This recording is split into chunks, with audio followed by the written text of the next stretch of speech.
सह्याद्री का कूटनीतिज्ञ शिवाजी महाराज। ये कहानी केवल युद्धों की नहीं, बल्कि उस बुद्धि की है जिसने केवल तलवार से नहीं, बल्कि कलम और दूरदर्शिता से साम्राज्य खड़ा किया। 1. अफजल खान का प्रसंग। शक्ति और सतर्कता का संतुलन। प्रतापगढ़ की तलहटी में जब बीजापुर का क्रूर सेनापति अफजल खान मिलने आया, तो उसने कूटनीति का उपयोग धोखे के लिए किया। लेकिन महाराज की कूटनीति सतर्कता पर आधारित थी। उन्होंने जानते हुए भी कि खान के मन में क्या है, एक साधारण सैनिक की तरह नहीं, बल्कि एक राजा की तरह उसे अपने क्षेत्र में आने पर मजबूर किया। उन्होंने अपनी रक्षा का अभेद्य प्रबंध किया, अंगरखा के नीचे चिलख्त और हाथ में वाघंक। यह उनकी पहली बड़ी कूटनीतिक जीत थी, शत्रु को अपनी शर्तों पर युद्ध के लिए बुलाना।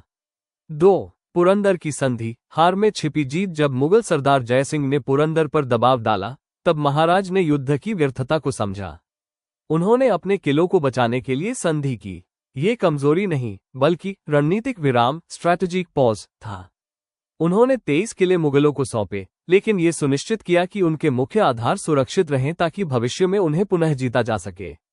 कूटनीति कहती है, कभी कभी एक कदम पीछे हटना 2 कदम आगे बढ़ने के लिए जरूरी होता है। 3. आगरा से पलायन। बुद्धि बनाम शक्ति। औरंगजेब के दरबार में महाराज को नजरबंद किया गया। यहां उन्होंने तलवार नहीं, अपनी बुद्धि का उपयोग किया। उन्होंने बीमार होने का नाटक किया और मिठाई की टोकरियों के जरिए बाहर निकल गए। यहां उन्होंने छद्मवेश और समय के सही चुनाव की कूटनीति दिखाए। उन्होंने ये सिद्ध किया कि यदि उद्देश्य बड़ा हो, तो कूटनीति और साहस का संगम किसी भी जेल को बेअसर कर सकता है।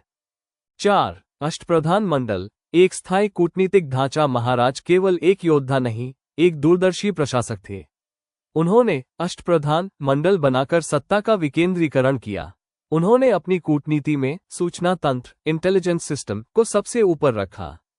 उनके गुप्तचर, जिन्हें बहीरे कहा जाता था, शत्रु के खेमे की हर खबर महाराज तक पहुंचाते थे। उनकी कूटनीति का मूल मंत्र था, शत्रु के मन को पढ़ो उससे पहले कि वह अपनी चाल चले। 5. समुद्री कूटनीति। नौसेना का जन्म। महाराज ने सबसे पहले ये समझा कि भारत का भविष्य समुद्र पर निर्भर है। उन्होंने जंजीरा के सिद्दियों और अंग्रेजों को रोकने के लिए सिंधुदुर्ग जैसे जल दुर्ग बनाए। यह उनकी दूरदर्शी कूटनीति थी कि भविष्य में समुद्री व्यापार और सुरक्षा ही असली शक्ति होगी। निष्कर्ष। छत्रपति शिवाजी महाराज की कूटनीति केवल छल या संधि तक सीमित नहीं थी। ये स्वराज्य के प्रति उनकी निष्ठा, आम जनता के प्रति करुणा और अपने संसाधनों के कुशल प्रबंधन का मिश्रण थी। उन्होंने सिखाया कि कूटनीति वही है जो समाज को जोड़े और साम्राज्य को सुरक्षित रखे।